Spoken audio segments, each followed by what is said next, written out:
Hello everyone, and welcome back to Dragalia Foundry, a fan channel where everything Dragalia lost can be found. For today's video, we're going to be looking at the facility event, the Miracle of Dragonyule, and I'll specifically be showing off 4 pieces of gameplay that I recorded. I'm going to show you my first attempt at the extra boss battle, the challenge battle, as well as my first Deathless and first times clear for the epithet on the challenge battle. So here we go right away with the extra boss battle. I have to say this was a pretty cool facility event. I have completed it now, at least as far as the challenging endeavors go. This is the team that I was using for the extra boss battle, and this is a pretty low bar. I would say this is a fairly accessible challenge. You can also play this in co-op. So if you're unable to complete this by yourself, just remember that that's an option if you're having some trouble with some units dying out. But I wanted to try it for myself blind, going off against this Christmas tree boss. Pretty cool. I like the originality on display with these enemies. But this boss was no match for this Cleo I had as a helper and Lily just spamming freeze on this guy. I do like that we saw with this battle for the first time really, or the first time I can think of outside of chapter 6 in the story, we got an enemy who inflicts 2 types of status ailments.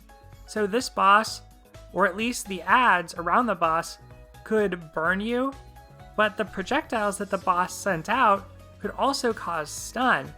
So this kind of made all the new adventurers on the showcase, Dragonyule Defenders, relevant to the fight. And just in general, all types of water adventurers relevant to the fight, except for someone like Pietro who has blindness res. Now we've become Vojanoi and everyone looks fairly healthy. This is about a wrap. Like I said, the extra boss battle, pretty easy. I think that should be accessible for most players. But as you can see here, we've got a bit of a glitch. The game didn't end.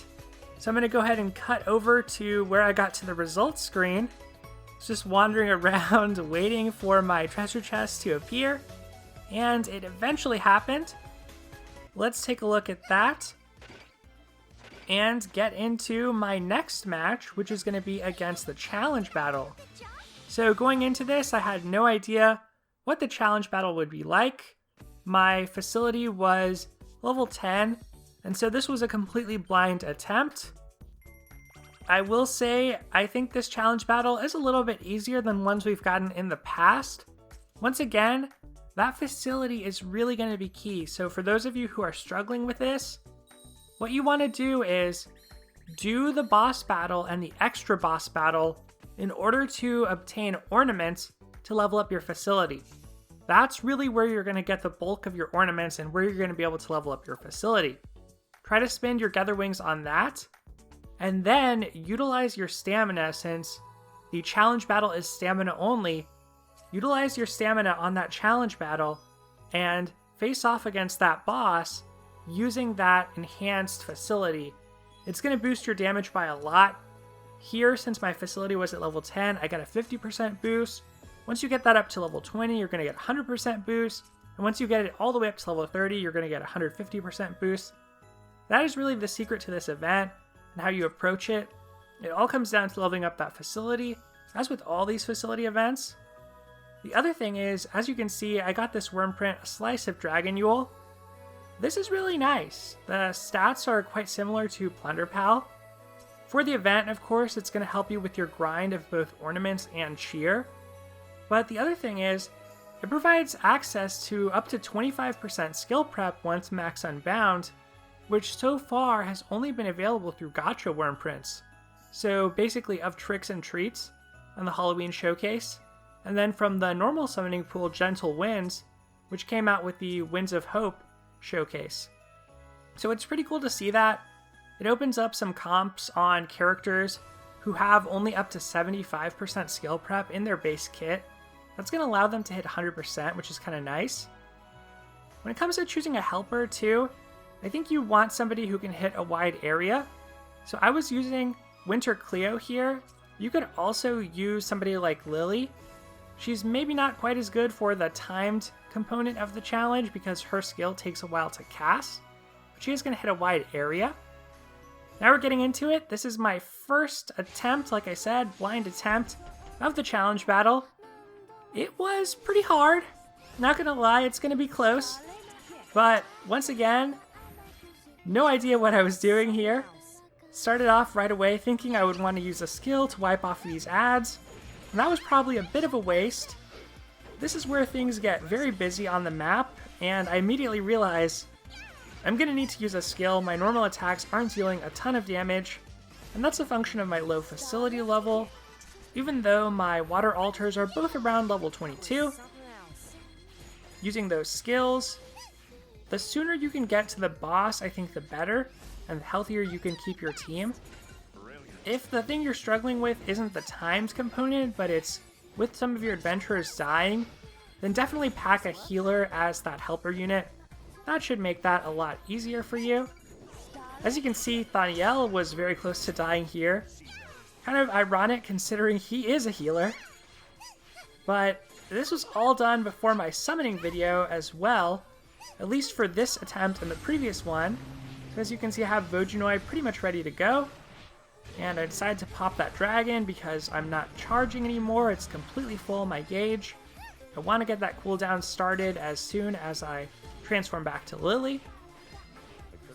And now it's just down to us versus the boss. Thaniel unfortunately didn't make it. And as we'll see, this boss is really tanky with my current facility at level 10.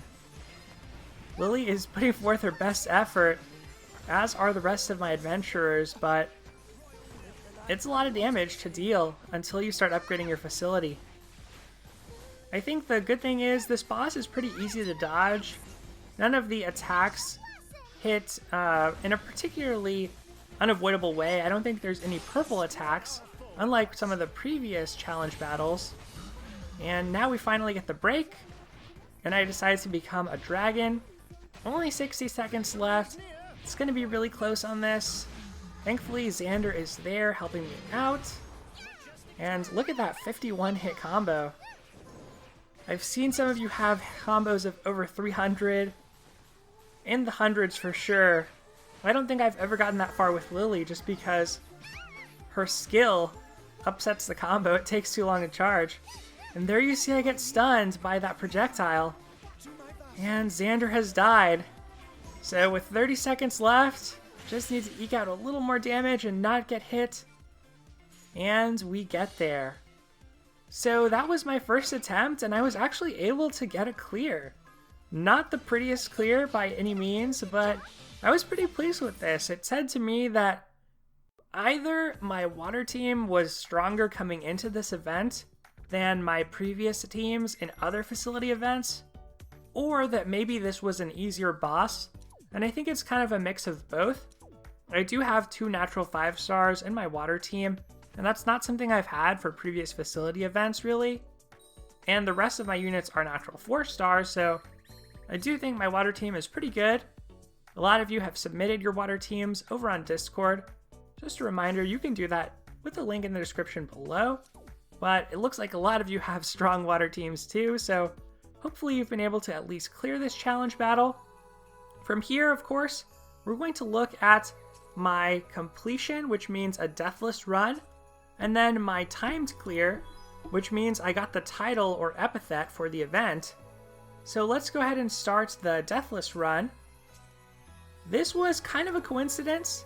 As you can see, my facility is leveled up to 15 at this point. Along the way, I had gotten a run where only 1 adventurer died, so I had a pretty good survival rate. And I've upgraded my team with some of the gear that I summoned. It's definitely helped my grind out. Those gacha worm prints make a big difference, and it's enhanced my power level overall on my team. So much so that I'm even bringing Yuden here with no problems. I know that many of you like to use multi-element teams, so I think that's totally doable.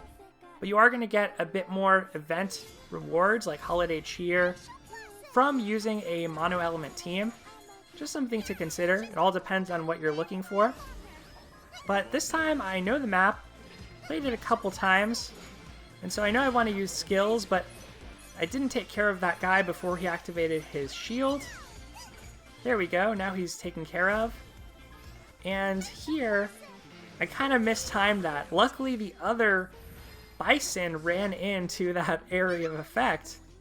But it's one of the weaknesses of Lily that cooldown, or that charge up, I should say, on her first skill, Glacial Blossom, is pretty slow. So against a moving target, it's not the greatest. There, I was able to use it to hit a lot of foes. And this is the stage of the fight where I found these Mancers, these wizard characters and Basilisks, are surprisingly tanky. That phase can often make or break a run for timed. And there I meant to freeze the boss, but I was just targeting the wrong unit. And now we get to see the power of Dragonyule Jeanne d'Arc. Oh, those criticals look so great with her extra critical rate up. It's looking pretty close for Yuden. But like I said, this is my Deathless Run, so I think you know where we're headed here. Lily doesn't even have to worry about this guy standing right next to him with no concern. And then we get the break, and from there, Jeanne is able to do good work. It helps that Yuden has a defense debuff, and the enemy has that right now.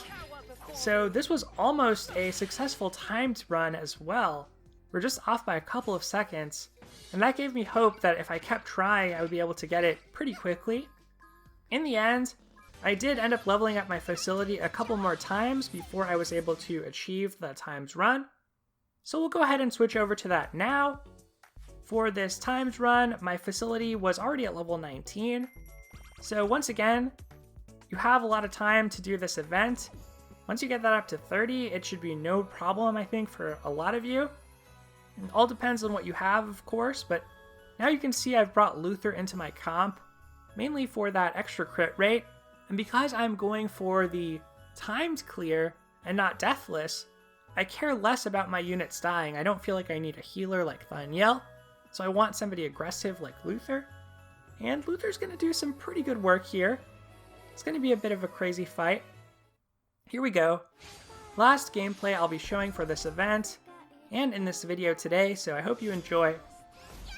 All of these matches I've controlled Lily. I like my other adventurers, but I'm just used to playing her, to be honest. I tend to bring her into Fire IO, and that works out pretty well. Looking like a pretty slow start, so I didn't expect this to be the run that worked out for me. But we got a favorable attack from our Welkin Wand there. And then this Glacial Blossom worked out okay as well. Now I finally start to use this Winter Cleo, who I've got as my helper. But the fact that these enemies are so scattered is eating up a lot of clock. And looks like, unfortunately, Lily is getting pretty low on health. Despite her strong attack, she is a frail character. And Yuden as well is pretty low on health. Once again, cast Glacial Blossom on the wrong target, but it kind of worked out for me. Was able to freeze the boss here, become a dragon, and then just start eating away. I've been really impressed with Jeanne, actually more than I expected. So I definitely think I'm going to start to use my Sunstones and slowly unbind her. I'm waiting to see whether I summon one more time before I do that, because I don't want to over unbind her and then not have to use those Sunstones in the end. But there it is. Right as I transform, we have a comfortable clear with 6 seconds to spare. Nobody ended up dying. So this was also a deathless. And this was on Tuesday, so the day after the event released. In the end, I think that this was a pretty fun event. Pretty cool rewards. I'm going to continue to grind it out. Having those gacha wormprint certainly helps a lot. I like the Slice of Dragonyule wormprint. I think if you don't have a lot of other options at 5-star, and even if you do, just the fact that you're able to max unbind it easily, skill prep is general enough that if the skill damage from Plunder Pals or the recovery potency from Luisa's hobbies aren't what you're looking for, you can slap skill prep on that unit. It'd be a great, say, 3rd wormprint to have at level 100, on your team. There you can see we claimed the title. And with that, this video comes to an end. So thank you so much for watching, everyone. There is a giveaway going on for a $10 Google Play or iTunes gift card for the current showcase, Dragonyule Defenders. If you want to participate in that, the Gleam link is in the description below, so definitely take a look if you're interested. I would love to have you participate, and I'm going to be ending that next week after Christmas, so there's time if you still want to enter. Let me know how the Miracle of Dragonyule has gone for you in the comments below. And once again, look forward to my Melody character spotlight coming out this week. Otherwise, take care everyone, thank you so much for watching, and I'll see you next time.